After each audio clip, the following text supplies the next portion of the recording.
Karena Ramadan itu membakar dosa, yang artinya diampuni oleh Allah Subhanahu wa taala. Orang yang berpuasa di bulan suci Ramadan dalam keadaan iman dan wahtisaban, dosa-dosanya diampuni oleh Allah Subhanahu wa taala.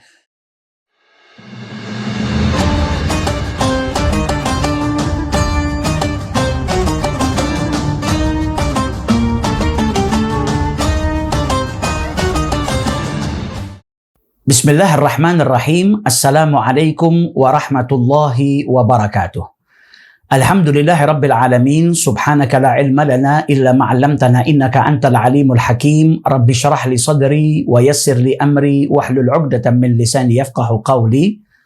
Allahumma shalli wa sallim ala sayyidina Muhammadin wa ala alihi wa sahbihi ajma'in. Amma ba'du.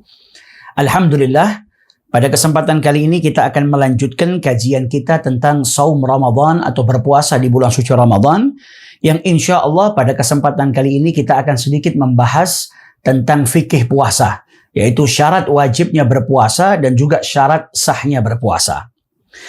Adapun puasa atau as-saum dalam segi bahasa artinya adalah al-imsak, yaitu menahan. Adapun yang dimaksud puasa dalam syariat adalah al-imsaku an jami'il mufattirat min tulu'il fajri ila ghurubis syamsi biniyatin makhsusah, yaitu menahan dari segala sesuatu yang membatalkan puasa, mulai dari terbitnya fajar hingga terbenamnya matahari dengan niat tertentu atau dengan niat yang khusus. Jadi puasa secara syariat adalah menahan dari segala sesuatu yang membatalkan puasa, seperti makan, minum, dan lain sebagainya. Mulai dari terbitnya fajar sampai terbenamnya matahari dengan niat tertentu atau dengan niat yang khusus. Adapun dalil yang merupakan kewajiban berpuasa sebagaimana difirmankan oleh Allah Subhanahu wa taala di dalam Al-Qur'an, yaitu puasa wajib, puasa Ramadan. Ya ayyuhalladzina amanu kutiba alaikumus siyamu kama kutiba alal ladzina min qablikum la'allakum tattaqun. Surat Al-Baqarah ayat 183. Di mana Allah Subhanahu wa taala berfirman, "Hai orang-orang yang beriman, telah diwajibkan atas kalian berpuasa sebagaimana telah diwajibkan atas umat-umat sebelum kalian agar kalian lebih bertakwa kepada Allah Subhanahu wa taala." Dan puasa di bulan suci Ramadan diwajibkan oleh Allah Subhanahu wa taala fis sanati ats-tsaniyati minal hijrati fi syahri Sya'ban. Di tahun kedua setelah hijrahnya Rasulullah sallallahu alaihi wasallam, tepatnya di bulan Sya'ban. Jadi di bulan Sya'ban di tahun kedua setelah hijrahnya Rasul sallallahu alaihi wasallam turun perintah untuk berpuasa. Wa qad sama Rasulullah sallallahu alaihi wa alihi wasallam tis'a Ramadanat. Dan Nabi Muhammad sallallahu alaihi wasallam sempat berpuasa di bulan suci Ramadan sebanyak 9 kali. Jadi beliau mendapati 9 Ramadan. Kullaha nawaqis ay 29 yauman illa wahidan fakamil. Adapun puasa 9 kali yang dialami oleh Rasul sallallahu alaihi wasallam itu keseluruhannya bulannya hanya 29 hari. Hanya 1 bulan yang sempurna 30 hari. Jadi kebanyakan puasa yang dilakukan oleh Rasulullah saat itu, 1 bulan Ramadan itu hanya 29 hari. Hanya 1 bulan yang sempurna 30 hari di masa hidupnya Rasulullah sallallahu alaihi wasallam. Adapun bulan Ramadan sendiri adalah bulan ke-9 dari bulan-bulan Hijriyah. Wa huwa afdhalus syuhur, dan Ramadan adalah sebaik-baik bulan. Wa summiya Ramadhana qila li'annahu, dan disebut Ramadan atau diberi nama Ramadan, bulan ke-9 ini diberi nama Ramadan, diriwayatkan indama wada'al arabu asma asy-syuhur, ketika bangsa Arab mereka dahulu hendak memberikan nama pada bulan-bulan mereka, wafaqa hadzal syahru syiddatal har. Maka bertepatan di bulan ke-9 ini dengan musim panas yang luar biasa. Fasammuhu Ramadhana minar Ramdha. Maka mereka memberi nama bulan ke-9 ini dengan Ramadan, yang diambil dari Ramdha ay syiddatil har, yang artinya adalah cuaca yang sangat panas. Waqila, dan ada pendapat yang menyebutkan li'annahu yarmidud dunub ay yahrikuha. Karena Ramadan itu membakar dosa, yang artinya diampuni oleh Allah Subhanahu wa taala. Orang yang berpuasa di bulan suci Ramadan dalam keadaan iman dan wahtisaban, dosa-dosanya diampuni oleh Allah Subhanahu wa taala. Maka disebut Ramadan karena dosa-dosa di bulan suci Ramadan terbakar atau diampuni oleh Allah Subhanahu wa taala. Adapun hukum puasa ada yang wajib. Kemudian ada yang sunnah, ada yang makruh hukumnya, dan juga ada yang haram. Puasa yang wajib, yakunu dzalika fi sitti halat. Ada 6 keadaan di mana puasa itu diwajibkan atau hukum puasa itu menjadi wajib. Yang pertama, saumu Ramadan, puasa di bulan suci Ramadan, maka itu hukumnya wajib. Kemudian saumu qadha, mengqadha puasa yang dia tinggalkan di bulan suci Ramadan, puasa wajib yang dia tinggalkan, maka wajib dia mengqadha puasanya. Kemudian saumul kafarah, puasa kafarat, seperti kafarat zihar, kafarat membunuh, qatlin, au jima' fi Ramadan, atau kafarahnya seseorang yang bersetubuh ketika dia berpuasa di bulan suci Ramadan. Jadi batalnya karena bersetubuh. Kemudian as-saumu fil haji wal umrati badalan anidz dzabhi fil fidyah, puasa saat dia haji atau umrah yang mana puasanya itu sebagai pengganti dari fidyah menyembelih. Maka puasanya saat itu wajib. Kemudian as-saumu fil istisqa idza amara al-hakim, puasa ketika melaksanakan sholat istisqa meminta hujan, ketika seorang hakim, seorang pemimpin memerintahkan untuk berpuasa, maka puasanya adalah wajib. Kemudian saumun nadhri, yaitu puasanya orang yang bernazar. Ketika seseorang bernazar, maka puasa nazarnya itu hukumnya wajib. Adapun hukum yang kedua yaitu puasa sunnah, wahwa al-aslu fi wa yanqasimu ila thalathati aqsam, terbagi menjadi 3. Yang pertama, ma yatakarraru bitakarruris sinin, yang berulang setiap tahunnya. Jadi puasa sunnah yang berulang setiap tahun. Seperti yaum Arafah, hari Arafah. Hari Arafah ini puasa sunnah yang berulang setiap tahun. Setiap tanggal 9 Dzulhijjah. Wa tasu'a wa asyura wal hadiya asyar min Muharram. Dan juga puasa tasu'a. Kemudian puasa Asyura tanggal 9 Muharram, tanggal 10 Muharram, dan tanggal 11 Muharram. Wa sitti min Syawal, dan juga puasa 6 hari setelah Syawal. Setelah puasa di bulan suci Ramadan, 6 hari di bulan Syawal. Dan paling afdal itu disambung. Jadi ketika seseorang itu selesai melaksanakan puasa di bulan suci Ramadan, kemudian masuk hari raya, setelah hari raya dia langsung menyambung dengan puasa sunnah 6 hari atau puasa sitti min Syawal. Kemudian wal ashhuril hurum, bulan-bulan mulia. Ada 4 bulan yang disebut dengan ashhurul hurum, yang 3 bersambung, yang 1 terpisah.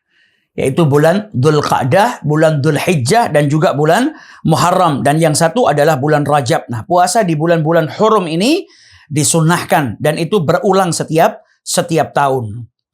Kemudian, wal ashri al-awwali min Dzulhijjah wa ghairi dzalik. Dan juga 10 hari pertama di bulan Dzulhijjah dan lain sebagainya. Nah, ini puasa yang berulang setiap tahunnya. Kemudian, ma yatakarraru bitakarruris syuhur, yang datang setiap bulan, puasa sunnah, dan itu kesunahannya datang setiap bulan. Ka ayyamil bid, seperti ayyamil bid, yaitu hari ke-13, 14, dan 15 setiap bulannya. Dan juga al-ayyamis sud, yaitu hari ke-28, hari ke-29, dan hari ke-30.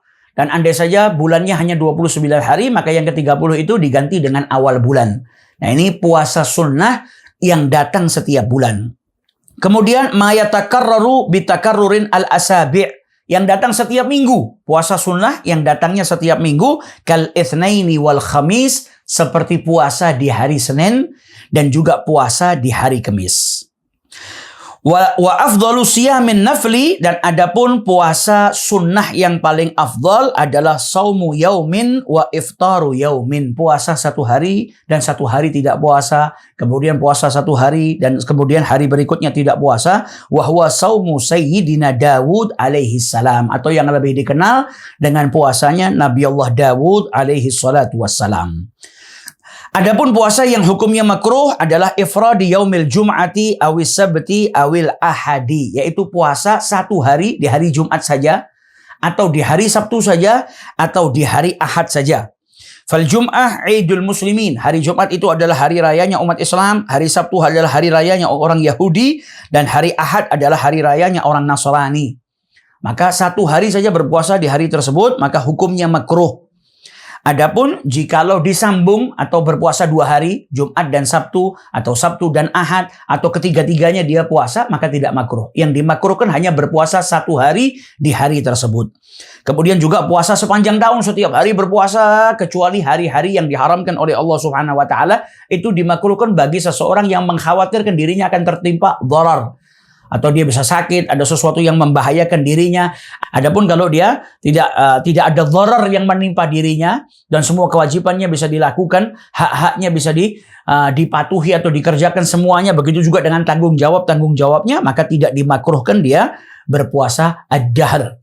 Karena puasa itu termasuk amal ibadah yang dicintai oleh Allah Subhanahu wa Ta'ala. Kemudian adapun yang haram, yanqasimu ilal qismain, terbagi menjadi 2. Haramun ma'as sihah. Haram akan tetapi puasanya tetap sah. Seperti puasanya seorang istri tanpa izin daripada suaminya. Dan juga puasanya seorang hamba sahaya tanpa izin daripada majikannya.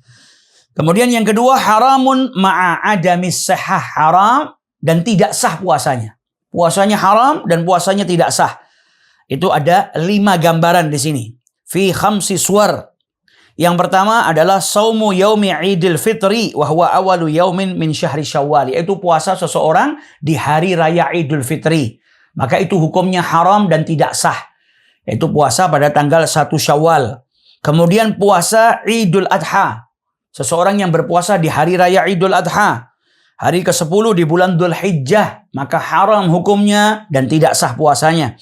Kemudian puasa di hari tasyrik, hari ke-11, 12, dan 13 di bulan Dhul Hijjah. Jadi di bulan Dhul Hijjah itu saat hari raya tanggal 10 Dhul Hijjah haram, tidak diperbolehkan berpuasa. Dan kemudian 3 hari setelahnya yang disebut dengan hari tasyrik, 11, 12, 13 Dhul Hijjah, diharamkan seseorang untuk berpuasa dan juga tidak sah puasanya. Kemudian saumun nisfi al-akhir min Sya'ban, puasa di pertengahan terakhir di bulan Sya'ban, 16, 17, 18 sampai akhir Sya'ban, dan juga puasa di hari Syak, hari ke-30. Ya, hari ke-30 di bulan Sya'ban. Dan ini kalau seandainya berpuasanya adalah puasa yang wajib seperti mengqadha, maka itu tidak ada masalah. Atau puasa kafarah tidak ada masalah. Atau puasa nazar. Jadi puasa yang wajib kalau dilakukan di pertengahan bulan Sya'ban sampai akhirnya, tapi yang dilakukan puasa wajib tidak ada masalah. Seperti seseorang membayar hutang puasanya, atau kemudian dia puasa kafarah atau puasa nazar. Atau orang tersebut memiliki sunnah mu'tadah, punya puasa sunnah yang setiap minggu dia kerjakan. Seperti hari Senin, hari Kamis, dia setiap Senin, Kamis tidak pernah meninggalkan puasa. Kasaumul Itsnin wal Khamis, maka itu tidak ada masalah. Atau dia sambung dari pertengahan Sya'ban. Misal dia puasa tanggal 15 Sya'ban, kemudian dia diperbolehkan puasa setelahnya 16, 17, 18 dan sampai akhir daripada bulan Sya'ban. Namun jikalau kemudian ada yang terputus, maka lanjutannya dia tidak diperbolehkan.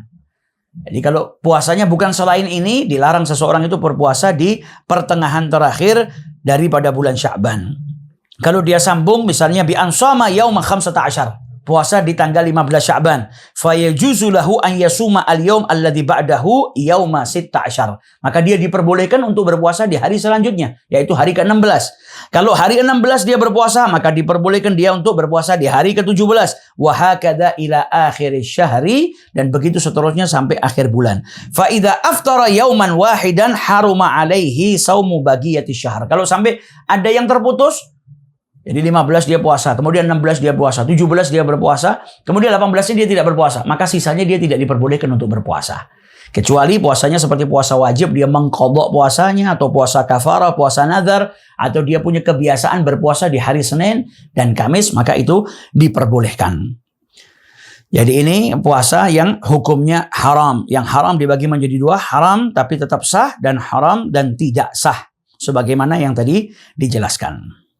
Kemudian adapun syurutus sihhatis saum, syarat-syarat sahnya puasa, ai idza tawaffarat hadhihi syurut sahha as-saum. Jadi kalau syarat-syarat ini ada pada diri seseorang, maka puasanya sah. Syarat sahnya puasa wahia arba'atun, ada 4. Yang pertama al-Islam. Fayushtaratu an yakuna musliman jami'an nahar. Maka disyaratkan bagi seseorang yang berpuasa itu menjadi seorang muslim.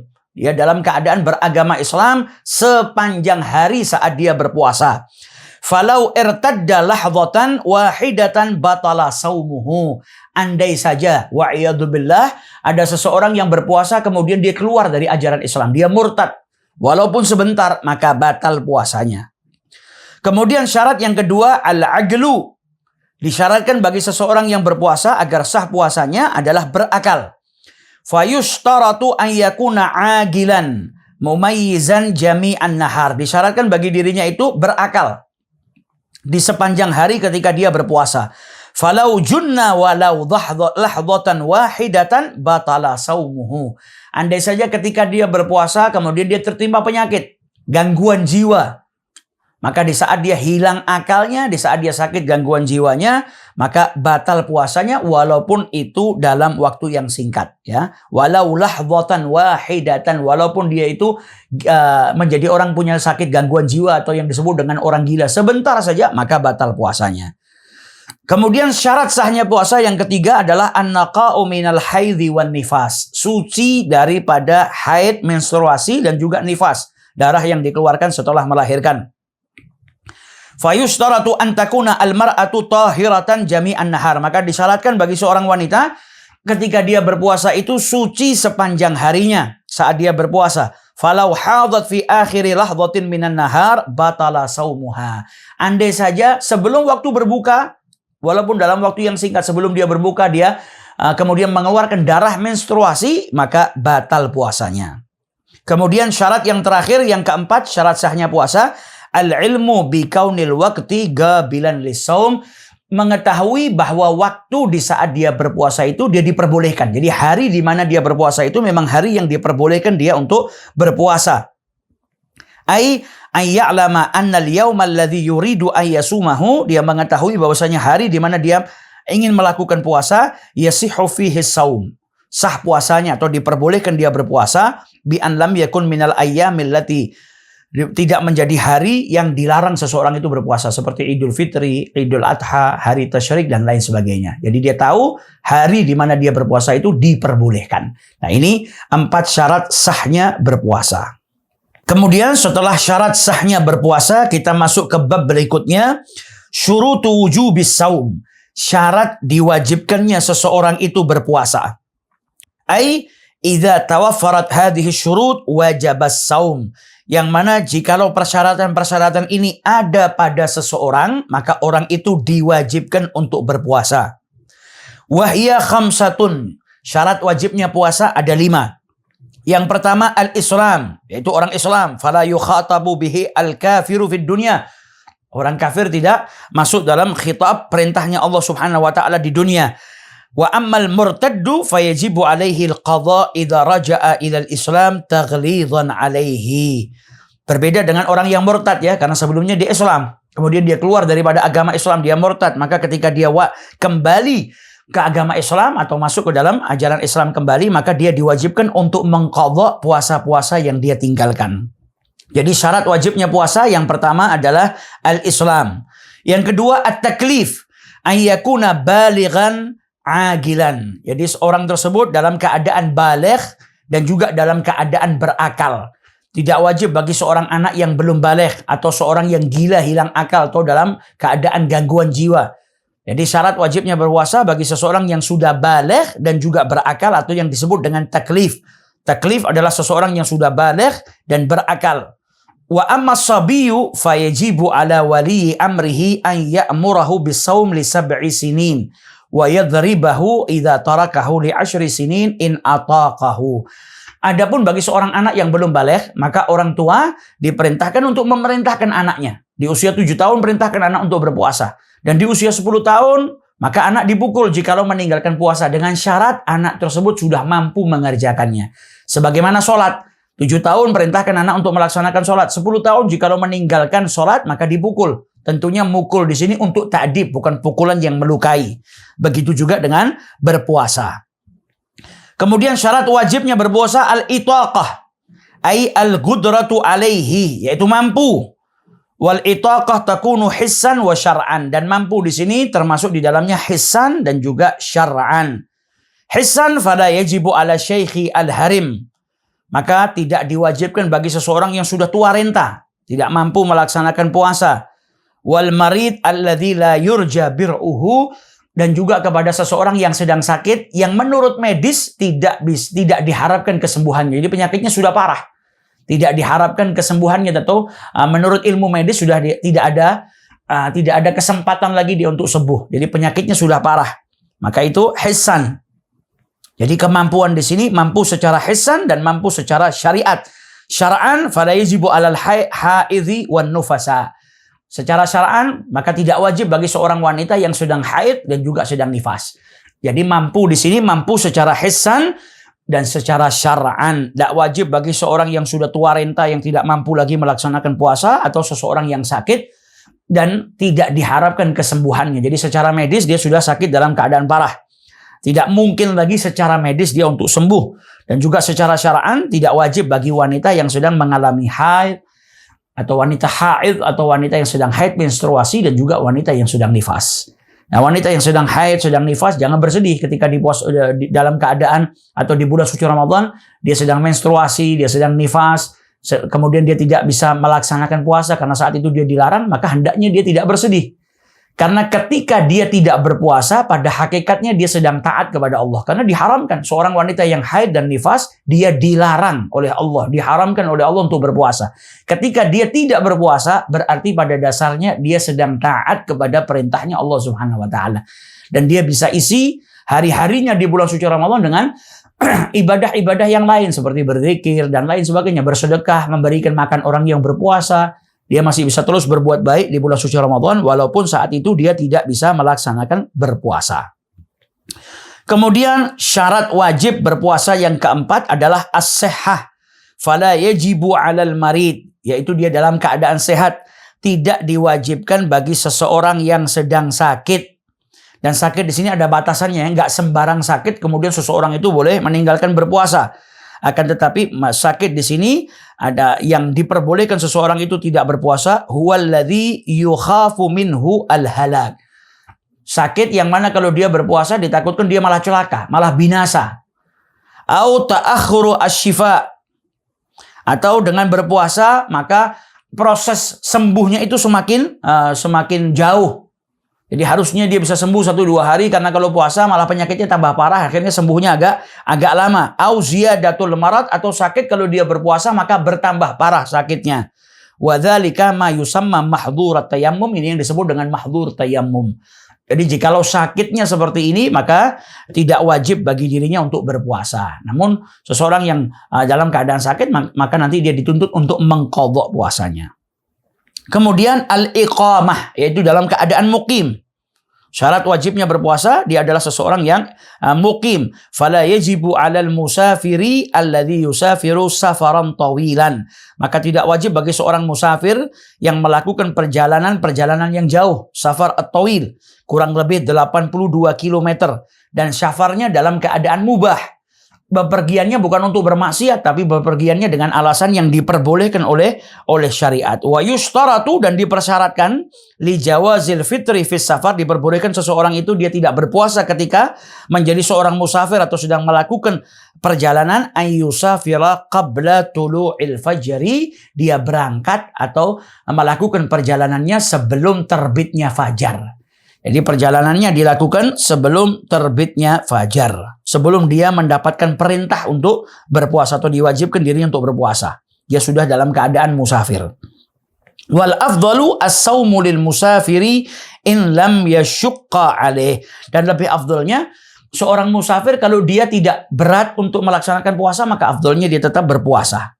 Namun kalau dia nggak mampu, maka dia tidak diwajibkan saat itu untuk berpuasa. Tentunya nanti dia wajib untuk mengqadha. Nanti dia akan dijelaskan di bab yang lain tentang siapa saja orang yang wajib mengqadha puasanya. Kemudian adapun rukun-rukunnya berpuasa, ar-ruknul awal, jadi rukunnya puasa itu ada 2. Yang pertama adalah an-niyah. Rukun yang pertama adalah niat. Sawaun kana fardhan am naflan, baik puasanya itu sunnah atau puasanya wajib, maka ketika seseorang berpuasa maka wajib bagi dirinya atau menjadi salah satu daripada rukunnya adalah niat. Liqaulin Nabi sallallahu alaihi wasallam, sebagaimana sabdanya Rasul sallallahu alaihi wasallam, innamal a'malu binniyat. Setiap amal itu tergantung daripada niatnya. Wa tajibu an-niyatu likulli yaumin. Dan wajib niat itu setiap harinya. Ya, jadi kalau kita puasanya di bulan suci Ramadan, puasa wajib, maka setiap hari kita wajib untuk berniat. Karena setiap hari itu adalah amal ibadah yang terpisah. Jadi nggak bisa langsung diniatkan 1 bulan. Tapi setiap hari untuk seseorang itu berniat. Wa tajibu an-niyatu likulli yaumin. Nah, di sini ada perbedaan antara niat seseorang yang berpuasa, puasa wajib, dan niat bagi seseorang yang berpuasa, puasa sunnah. Kalau puasa wajib, maka wajib tabiit. Yaitu niatnya di waktu malam. Mulainya dari ghurubus syams, dari terbenamnya matahari sampai sebelum terbitnya fajar. Maka itu waktu ketika seseorang mau melaksanakan puasa wajib. Maka dia wajib berniat di waktu malam, mulai dari terbenamnya matahari sampai sebelum terbitnya fajar. Kemudian dia juga wajib untuk menentukan puasa wajibnya, seperti Ramadan, atau puasa kafarah, atau puasa qadha, atau puasa nazar. Dan tidak diperbolehkan dia menjamak 2 puasa yang wajib di 1 puasa. Misalnya dia puasa, saya niat mau puasa kafarah dan puasa nazar. 2 puasa wajib digabungkan jadi 1, tidak diperbolehkan. Jadi puasa yang wajib itu harus niatnya di waktu malam, mulai dari terbenamnya matahari sampai sebelum terbitnya fajar. Kemudian dia harus mentakyinkan puasanya. Itu puasanya kafarah, atau puasanya qadha, atau puasanya Ramadan, atau puasanya puasa nazar. Jadi harus ditakyinkan. Nah, ini puasa yang wajib. Berbeda dengan ketika seseorang mau melaksanakan mau melaksanakan puasa sunnah. Puasa sunnah disebutkan di sini wa yasihu an yanwiya fi shaumin nafli ba'da tulu'il fajri. Diperbolehkan seseorang itu yang mau puasa sunnah itu membaca niatnya atau berniatnya setelah terbitnya fajar. Sampai kapan? Sampai sebelum zawal, sebelum masuknya waktu zuhur. Jadi itu diperbolehkan, batas waktunya lebih lama, tapi dengan syarat antakuna an-niyatu qabla zawal. Yang pertama, niatnya itu dia niatkan sebelum waktu zawal. Jadi sebelum masuknya waktu zuhur. Jadi mulai dari ghurubus syams, kalau wajib sampai terbitnya fajar saja, mulai dari ba'dal maghrib sampai sebelum subuh. Tapi kalau puasanya sunnah, setelah subuh pun dia masih bisa niatnya. Dengan syarat apa? Dia niatnya sebelum masuknya waktu zuhur. Itu batasan terakhir. Yang kedua, an la yata'ata syai'an minal mufattirat min tulu'il fajri ila waqtin niyah. Dengan syarat dia tidak melakukan sesuatu yang membatalkan puasa mulai dari terbitnya fajar sampai dia berniat. Misal ada seseorang, dia nggak niat di waktu malam, mau puasa sunnah. Kemudian jam 8 pagi dia, daripada saya nggak puasa, mending saya hari ini puasa. Kemudian dia niat puasa sunnah. Nah, itu diperbolehkan karena belum masuk waktu zuhur, baru jam 8. Tapi dengan syarat mulai dari waktu subuh tadi sampai dia niat jam 8, dia tidak melakukan sesuatu yang membatalkan puasa. Nah, ini perbedaan antara niat puasa wajib dan niat puasa sunnah. Dan puasa sunnah boleh menggabungkan niat-niat sunnah yang lainnya. Misalnya hari itu bertepatan dengan pertengahan bulan. Dia mau niat puasa bid, ayamul bid, dan niat puasa Senin kalau bertepatan dengan hari Senin. Jadi puasa sunnah itu niatnya yang sunnah-sunnah bisa digabung. Atau kebetulan hari Arafahnya bertepatan dengan hari Senin, maka dia niat puasa hari Arafah dan niat puasa hari Senin, maka itu diperbolehkan. Nah, ini untuk puasa, niat puasa sunnah. Jadi rukun puasa yang pertama adalah an-niyah. Kemudian rukun yang kedua, tarku mufattirin. Meninggalkan segala sesuatu yang membatalkan puasa. Dzakiran, dalam keadaan dia ingat kalau dirinya berpuasa. Mukhtaran, dalam keadaan dia bisa memilih, bukan orang yang dipaksa. Ghaira jahilin ma'dzur, dan dia tidak termasuk daripada orang yang jahil ma'dzur. Maka fala yabtulu saumuhu idza aftara nasiyan au mukrahan. Tidak batal puasanya jikalau seseorang itu melakukan hal-hal yang membatalkan puasa. Idza aftara, dia makan, dia minum dalam keadaan lupa atau dalam keadaan dia dipaksa. Tentunya paksaan di sini ada persyaratannya. Au kana jahilan ma'dzuran bi jahlihi, atau dia tergolong sebagai orang yang jahil Ma'dzuran bi jahlihi. Jahil ma'dzur ini yang pertama ada dua. Yang pertama dia nasya'a ba'idan anil ulama. Dia tinggal di satu tempat yang jauh dari ulama sehingga dia tidak mengetahui hukumnya ini. Dia nggak tahu kalau makan itu batalkan puasa atau minum itu batalkan puasa. Atau yang kedua, waman kana gariba ahdin bil Islam, atau dia baru masuk Islam sehingga dia belum tahu hukum-hukumnya berpuasa. Nah, ini kalau jahil ma'dzur maka nggak batal puasanya. Tapi kalau ghairu ma'dzur maka dia batal puasanya. Jadi rukun yang kedua di dalam rukun puasa adalah meninggalkan segala sesuatu yang membatalkan puasa. Dalam keadaan dia ingat dirinya berpuasa, dalam keadaan dia bisa memilih, bukan orang yang dipaksa, dan bukan tergolong daripada orang yang jahil ma'dzur. Nah, ini rukun-rukunnya puasa.